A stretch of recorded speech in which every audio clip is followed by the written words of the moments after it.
the law, second part. As an introduction, I would like to mention two ideas. The first one is the declaration of Paul, according to which we are not under the law anymore. I would say, of course not.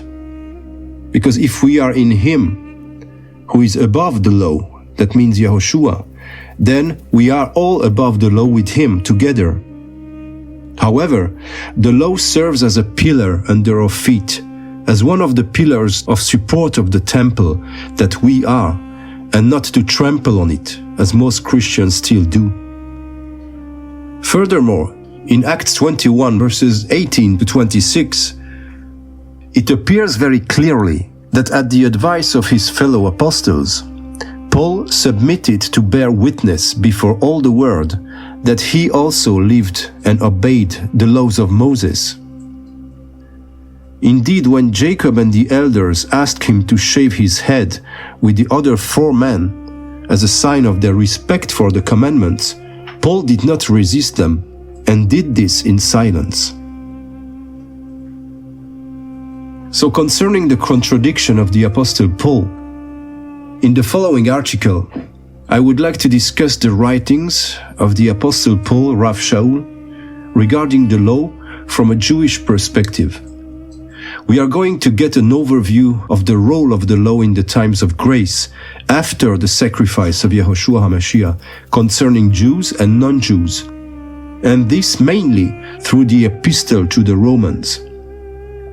It is important to bring the matter back to the original thought, since the letter is addressed to the Hellenized Jewish and non-Jewish congregation living in Rome and written by a Jewish man who believed in Yahushua but never denied his identity.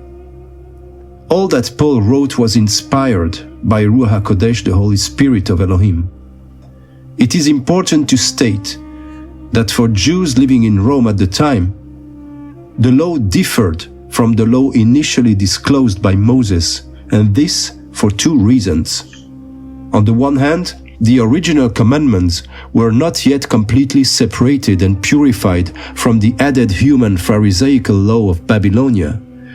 And on the other hand, the original law contained in the Torah were also interpreted and applied according to the Pharisaical way of thinking they've learned from their birth. This Pharisaic way of thinking happens at the intellectual level rather than coming from the heart.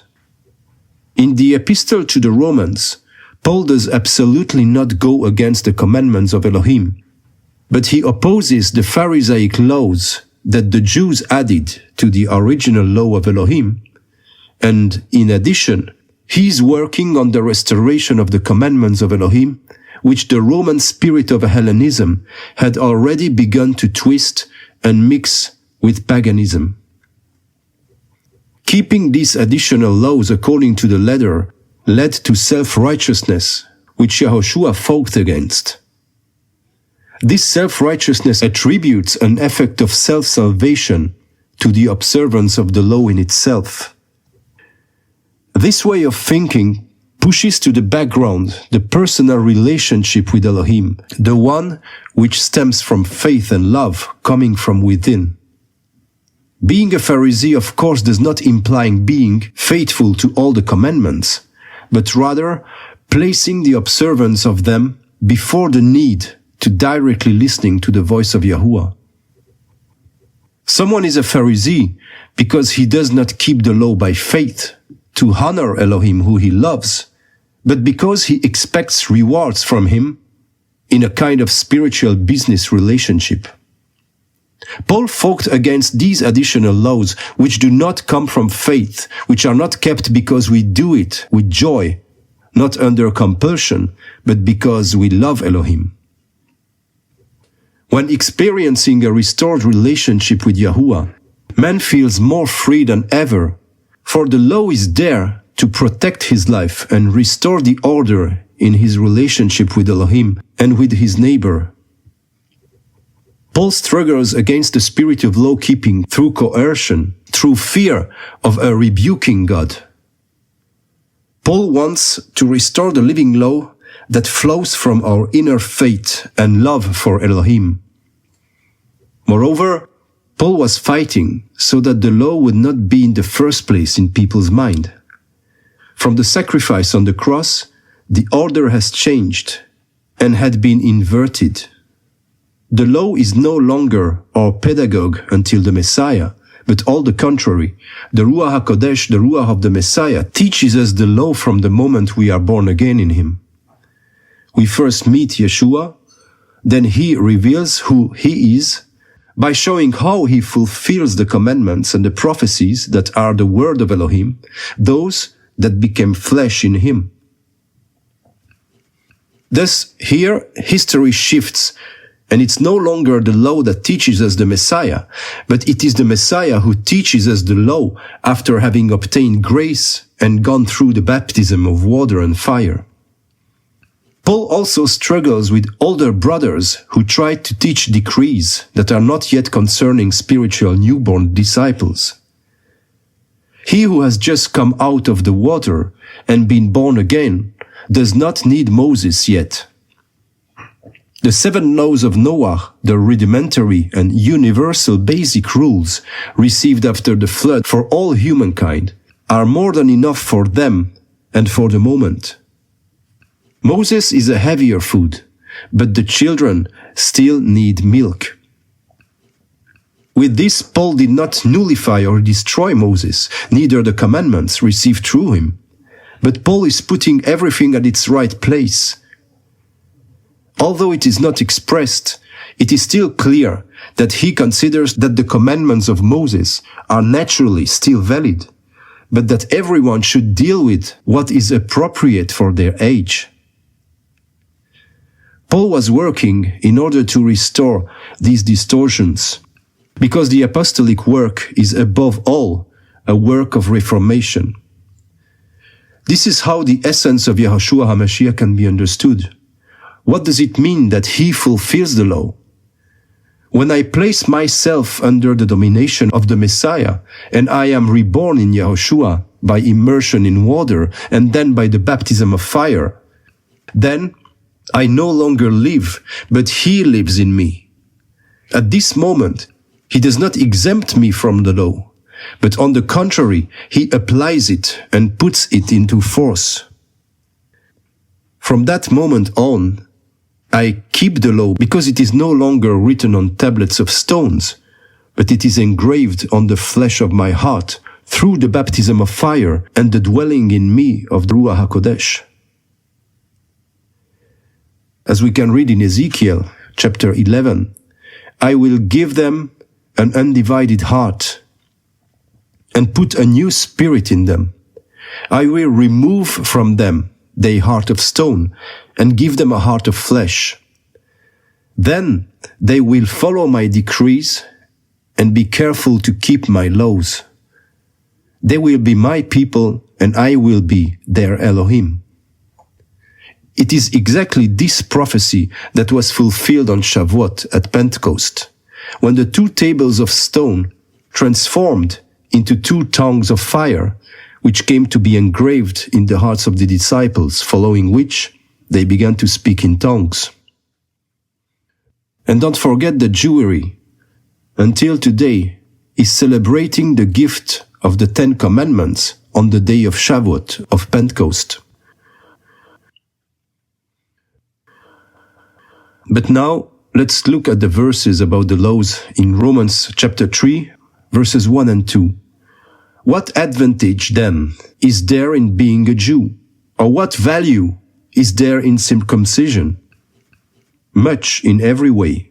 First of all, the Jews have been entrusted with the very words of Elohim. From this part, the word is immediately highlighted as the word of Elohim, which was entrusted to the people of Israel.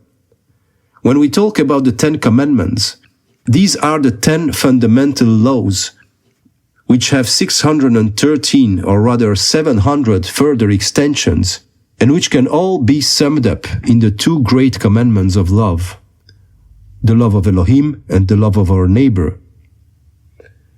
Actually, the number of the mitzvot are between 615 to 700, the rabbis not having listed them all.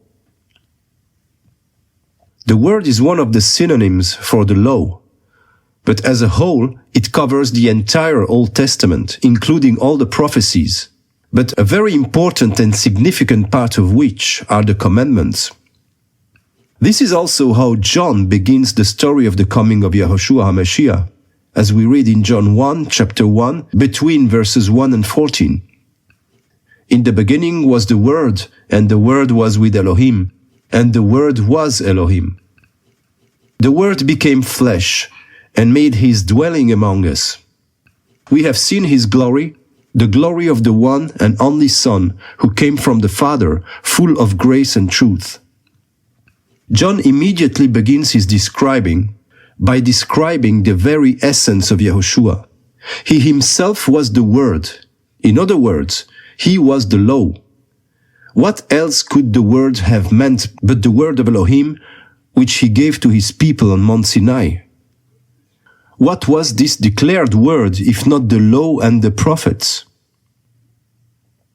The prophets who were precisely sent to pronounce judgments because of the transgression of the law, and whose main work was to restore the commandments by announcing the wrath coming upon the people due to their transgression. I go on reading in Romans chapter 3, verses 20. Therefore, no one will be declared righteous in Elohim's sight by the works of the law. Rather, through the law, we become conscious of our sin. So how can we know what sin is except by the law? And how does grace work if we are unable to recognize sin? How does one know that he needs grace if we do not recognize the state of sin in which we were born? The law teaches this to us, so that we can recognize our need for the Messiah. Is grace then possible without the law? Not at all, because if we cancel the law, grace becomes automatically useless as well. So here also, Paul's word is addressed primarily to Jews who were looking for their justification by the simple observance of the law, and not to people of other nations who did not care about the law because they did not yet know it. The law must be promulgated to the nations in due time, so that they will understand what the work of redemption is.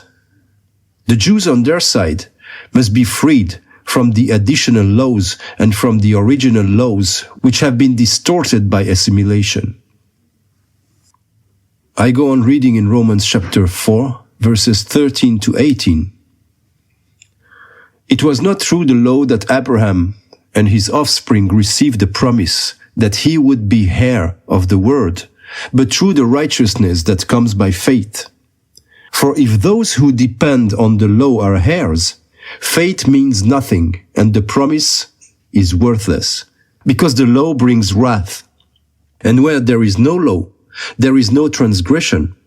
Therefore, the promise comes by faith, so that it may be by grace and may be granted to all Abraham's offspring, not only to those who are of the law, but also to those who have the faith of Abraham.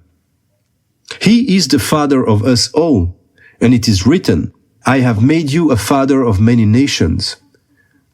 He is your father in the sight of Elohim, in whom he believed, the Elohim who gives life to the dead and calls into being things that were not. Against all hope, Abraham in hope believed, and so became the father of many nations, just as it had been said to him, so shall your offspring be. So where law is abolished, anarchy reigns. Is that why so many people reject the commandments in order to wash their hands like Pilate and say we have nothing to do with them? Is that why Paul wrote these lines? I don't think so. Here also, the emphasis is on the need to know the law, because from this flows the recognition of sin, which implies the need for an acceptance of the redemptive work of the Messiah. Without law, there is no judgment. Without judgment, there would be no need for mercy. So without the law, the execution of my old man could not happen, and I would never fully become a new creation. Also see my video on this subject, which is called Death Penalty, where life begins. Those who are descendants of Abraham by the Spirit, the members of the body of the Messiah, must demonstrate the same level of obedience and faith. Abraham was obedient, so he was also righteous. Why was he righteous? Because he observed the laws known until then. Why did he keep them? Not out of constraint, not because of any expectation of any good in return, but out of gratitude with joy, because he loved Elohim with all his heart. The Messiah already largely lived in him, even before his coming into the visible world. And a great part of the law was already alive in him, when Yahuwah had not yet given them to Moses. I read in Romans 7, verses 1 to 13. Do you not know, brothers and sisters, for I am speaking to those who know the law, that the law has authority over someone only as long as the person lives? For example, by law a married woman is bound to her husband as long as he lives. But if her husband dies, she is released from the law that binds her to him. So then, if she has sexual relations with another man while her husband is still alive, she is called an adulteress. But if her husband dies, she is released from that law and is not an adulteress if she marries another man. So my brothers and sisters, you also died to the law through the body of the Messiah, that you might belong to another, to him who was raised from the dead, in order that we might bear fruits for Elohim. For when we were in the realm of the flesh, the sinful passions aroused by the law were at work in us, so that we bore fruit for death. But now, by dying to what once bound us, we have been released from the law so that we serve in the new way of the Spirit, and not in the old way of the written code. What shall we say then? Is the law sinful? Certainly not. Nevertheless, I would not have known what sin was if it wouldn't have been through the law. For I wouldn't have known what coveting really was if the law had not said, "You shall not covet." But sin, seizing the opportunity afforded by the commandment, produced in me every kind of coveting. For apart from the law, sin was dead. Once I was alive apart from the law, but when the commandment came, sin sprang to life and I died. I found that the very commandment that was intended to bring life actually brought death. For sin, seizing the opportunity afforded by the commandment, deceived me, and through the commandment put me to death. So then, the law is holy, and the commandment is holy, righteous and good. Did that which is good then become death to me? By no means. Nevertheless, in order that sin might be recognized as sin, it used what is good to bring about my death, so that through the commandments, sin might become utterly sinful. In this passage, it appears clearly that the law must be kept and known. But from Christ, it is not us anymore, but the Spirit of the Messiah living in us, who manages its functioning. As we read in 2 Corinthians chapter 5, Elohim made him who had no sin to be sin for us, so that in him we might become the righteousness of Elohim. Again, we can read from Paul that in order to expose sin, the law that became flesh, Yahushuah, became sin, so that grace could take effect. Does this mean that Elohim declared his Son guilty? Certainly not, but his great grace is shown in this, that he placed upon the only one who has always been innocent all the consequences, the judgment we all deserve according to the law.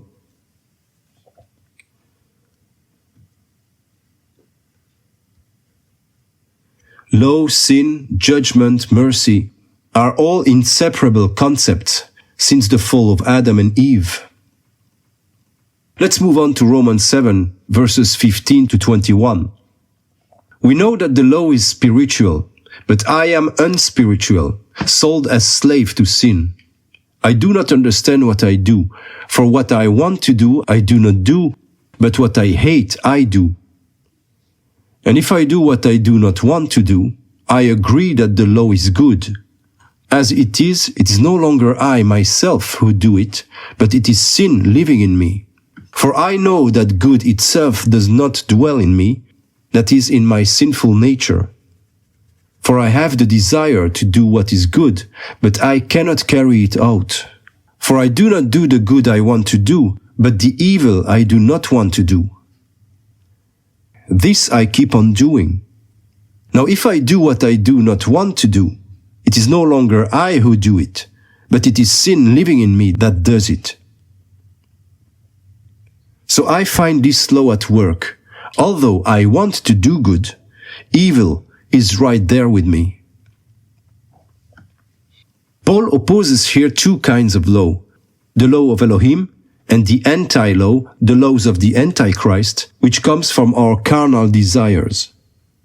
Moreover, here Paul is not talking about his actual personal state of mind, but he speaks as a universal human being, to make people not yet born again and still weak in their faith, to make them understand the process of sin in the world. The law, the Messiah, the Ruach HaKodesh, the Holy Spirit, was living and ruling in Paul. He was free from sin and did not struggle with anything from the moment he was born again. Let's go on Romans 8, verses 1 to 8. There is now no condemnation for those who are in Yahushuah HaMashiach, because through Yahushuah HaMashiach, the law of the Spirit, who gives life, has set you free from the law of sin and death. For what the law was powerless to do, because it was weakened by the flesh, Elohim did by sending his own Son in the likeness of sinful flesh to be a sin offering. And so he condemned sin in the flesh in order that the righteous requirement of the law might be fully met in us, who do not live according to the flesh, but according to the Spirit. Those who live according to the flesh have their minds set on what the flesh desires, but those who live in accordance with the Spirit have their minds set on what the Spirit desires. The mind governed by the flesh is death, but the mind governed by the Spirit is life and peace. The mind governed by the flesh is hostile to Elohim. It does not submit to Elohim's laws, nor can it do so. Those who are in the realm of the flesh cannot please Elohim. So here we can also see that only the law of Elohim can protect us against the law of sin. But because of the flesh, man is unable to keep them on his own. This is why it is necessary that they be engraved no longer on tablets of stones, but on tablets of flesh immediately in the hearts of men, so that they can act instinctively according to them. This is what it means to be born again in the Messiah.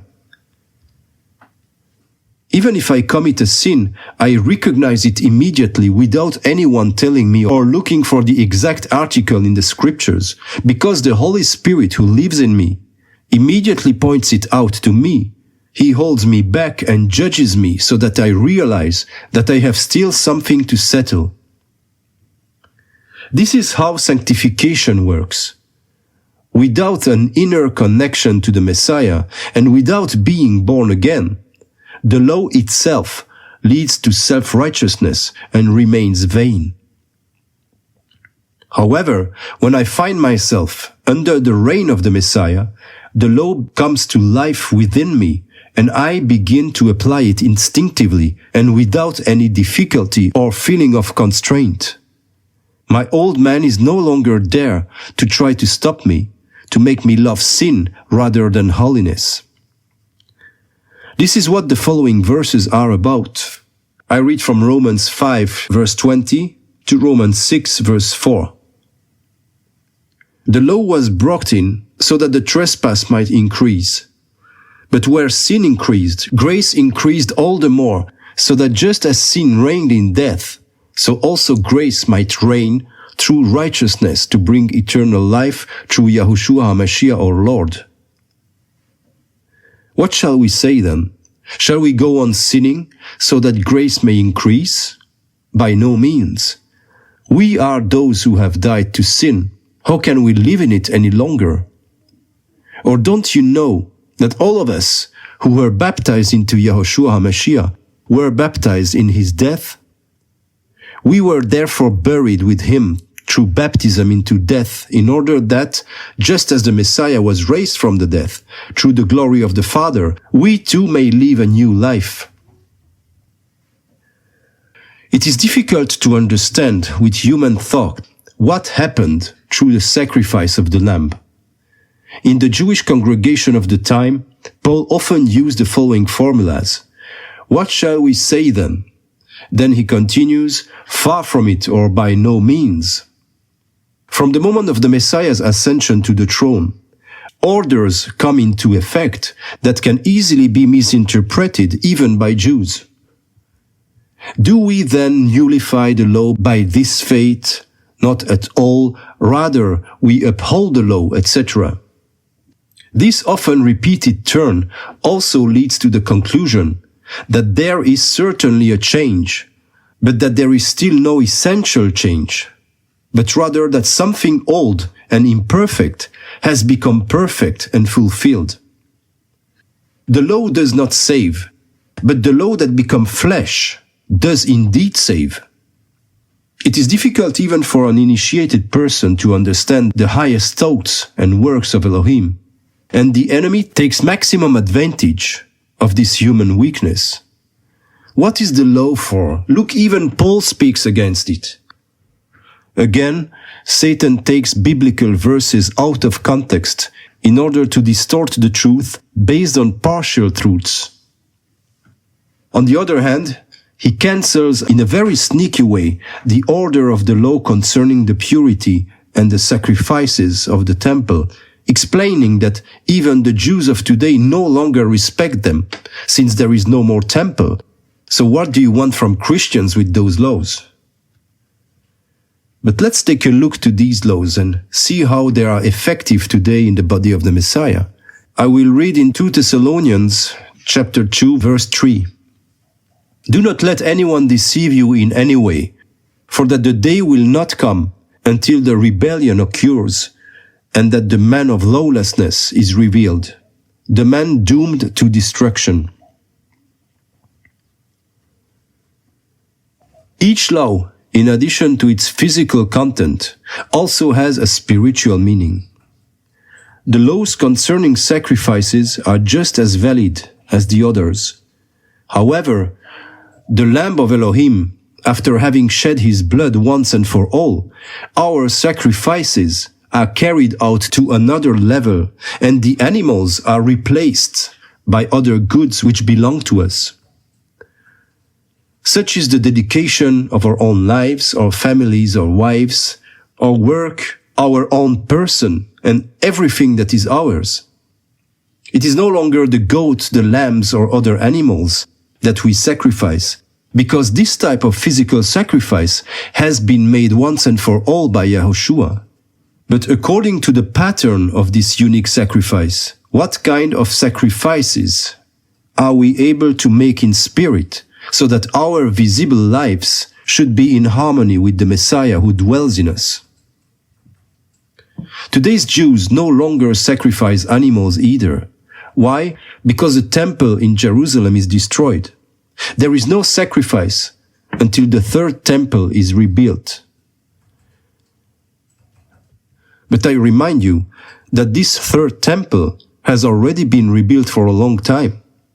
And it is not other than the body of the Messiah, which was built in 3 days.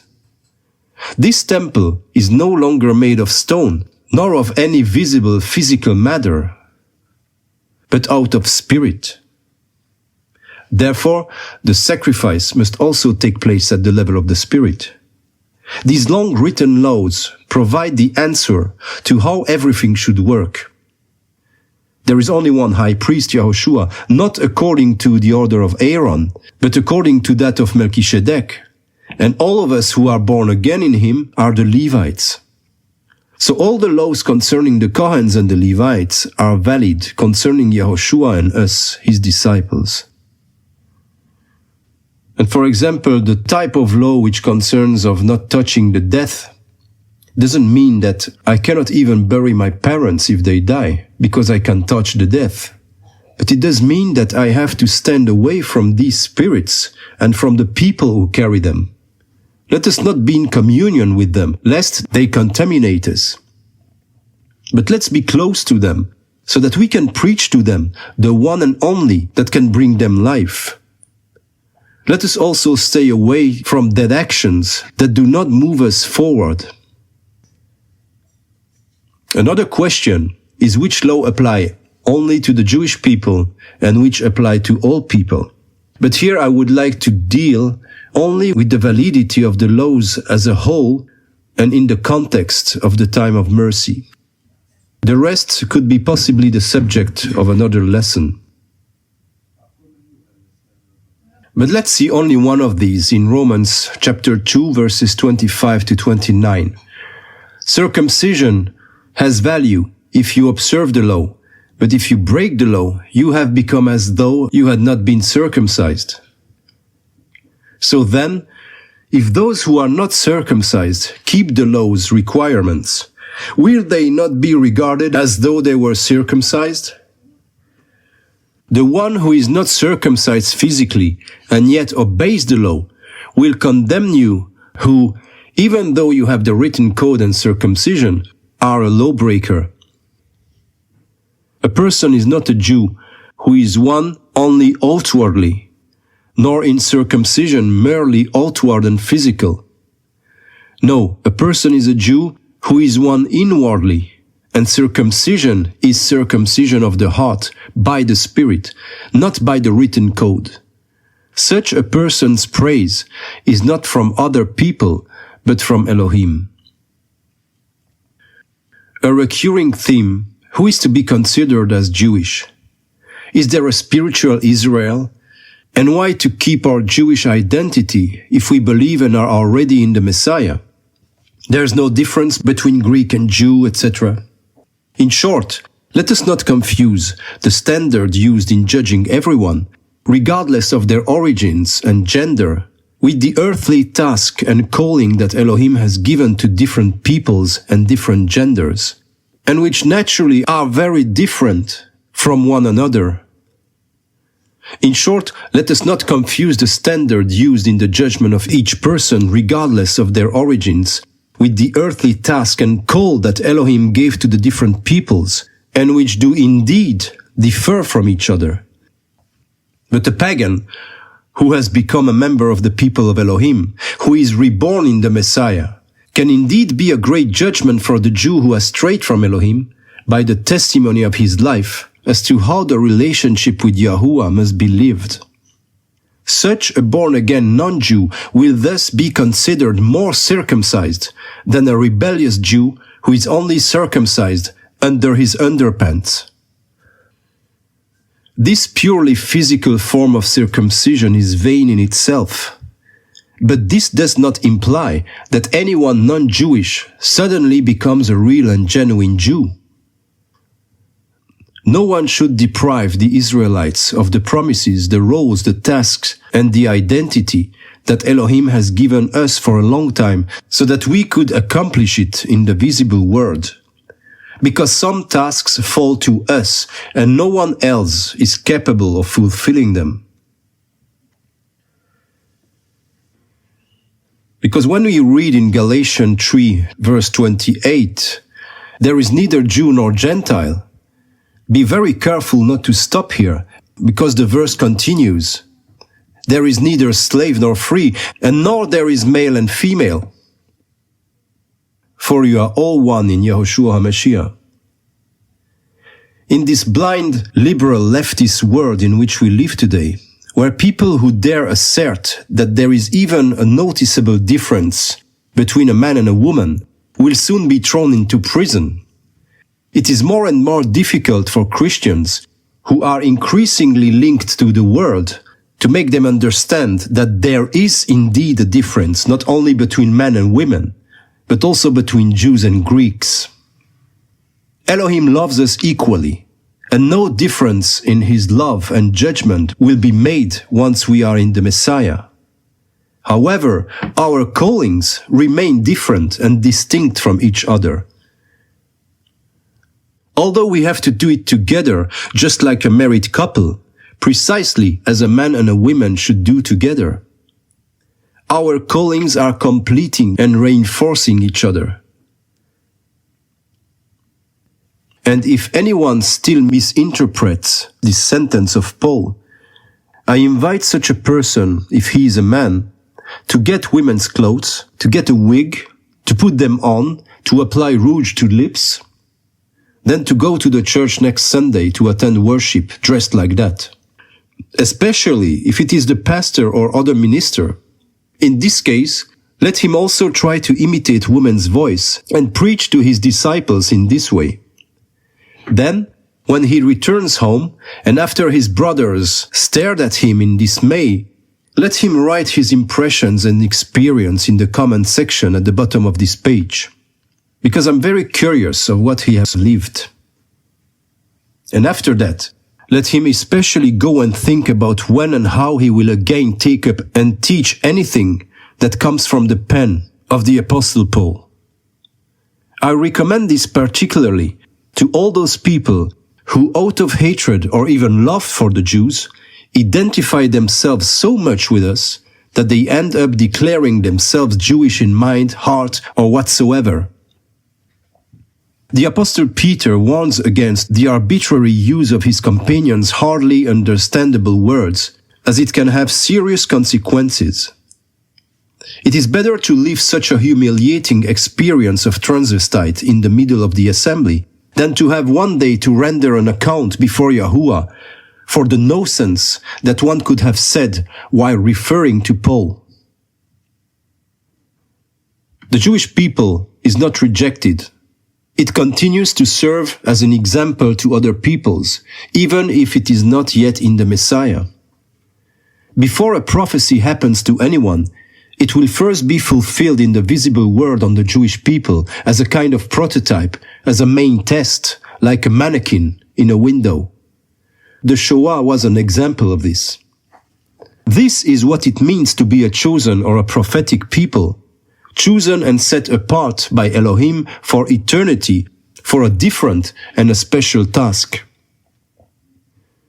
This also applies to the Messianic age, even when the great part of the people persists in not recognizing the Messiah in Yahushuah.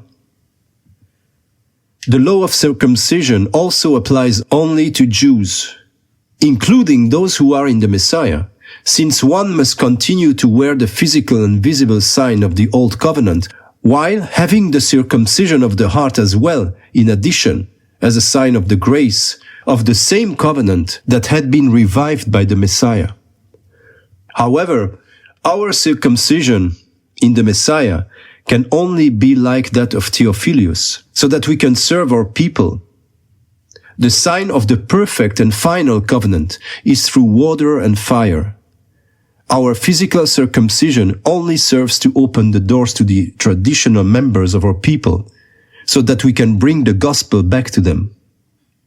This task is ours only, and eternal. But if we become unfaithful to Elohim, then a non-Jew, circumcised in heart, can humiliate a circumcised in flesh by being more righteous than him. At the final count, in our judgment, however, we will enjoy no advantage because of our Jewishness. In fact, we'll be in a worse situation than the others, having always been the eldest compared to them. The more we have been entrusted with, the more we will be held to account. So there is absolutely no reason to be jealous of us. In spirit, one can be descendant of Abraham, by faith, like the people of Elohim by the Messiah, but spiritual Israel does not exist. Israel and Judah are the first wife of Elohim and the eldest. They are not to be mixed up with its younger sister, Ephraim, which is the next bride of Elohim. As incredible as it may seem, in the prophecies, when Judah is mentioned, it implies that it is about Judah. And when we hear about Israel, well, it is quite simply a question of Israel, that is to say the members of the 10 lost tribes, whose regrouping is still in progress. In the prophecies, the other nations are referred to by the name Ephraim. Let's never mix the three and confuse them, because you will miss the point and be blinded in your prophetic vision. But learn more about the nature of the election of the Israelite people in my video called Chosen People. What does that really mean? And now let's move on to James chapter 2, verses 17 to 26. In the same way, faith by itself, if it is not accompanied by action, is dead. But someone will say, "You have faith, I have deeds. Show me your faith without deeds, and I will show you my faith by my deeds." You believe that there is one Elohim? Good. Even the demons believe that, and shudder. You foolish person, do you want evidence that faith without deeds is useless? Was not our father Abraham considered righteous for what he did when he offered his son Isaac on the altar? You see that his faith and his actions were working together, and his faith was made complete by what he did. And the scripture was fulfilled that says, Abraham believed in Elohim, and it was credited to him as righteousness. And he was called Elohim's friend. You see that a person is considered righteous by what they do and not by faith alone. In the same way, was not even Rahab the prostitute considered righteous for what she did when she gave lodging to the spies and sent them off in a different direction? As the body without the spirit is dead, so faith without deeds is dead. What kind of actions is James talking about here? Where can the works come from? Out of our human will, of well-intentioned humanism, or of our desire to please the others? When Abraham believed and acted accordingly, did he not yet obey the word of Elohim and his commandments, which he had known up to that time? Since Abraham lived before Moses, he could not have known all the revealed law. Yet there were laws he knew even in his uncircumcised state centuries before Moses. Works are nothing but the observance of the law, their acceptance and obedience. How could I act if I don't know the law? Without the law, there are no possible good actions. Faith without deeds is dead. That is to say that faith is dead without the law, and grace is meaningless without it. Anyone who thinks it is possible to act well outside the will, word, and law of Elohim is mistaken. In conclusion, I would like to end this teaching not with the words of Paul, but with the words of our Lord Yahushuah HaMashiach himself. When we read in Matthew chapter 5, verses 18 to 20, "For truly I tell you, until heaven and earth disappear, not the smallest letter, not the least stroke of a pen will by any means disappear from the law, until everything is accomplished. Therefore anyone who sets aside one of the least of these commands and teaches others accordingly will be called least in the kingdom of heaven. But whoever practices and teaches them, these commands, will be called great in the kingdom of heaven. For I tell you that unless your righteousness surpasses that of the Pharisees and the teachers of the law, you will certainly not enter the kingdom of heaven. As I have written before in other teaching, Paul spoke in many ways because he was speaking to very different people in terms of state and spiritual maturity. In Yahushuah's days, no one had yet been born in the Spirit, for the Ruach HaKodesh had not yet been sent to fill the disciples, at least not so widely. If we do not understand Paul, let's stick to Yahushuah's word. Let us always and mainly base ourselves on what Yahushuah says, because Paul is not the Messiah. However, through Paul, the Messiah spoke in a way that many do not and cannot or even do not want to understand, since they are not willing to grow. Above all, Paul must not become a cornerstone over whom many stumble to their own ruin, as the Apostle Peter said concerning his colleague, who is many times indeed very hard to understand.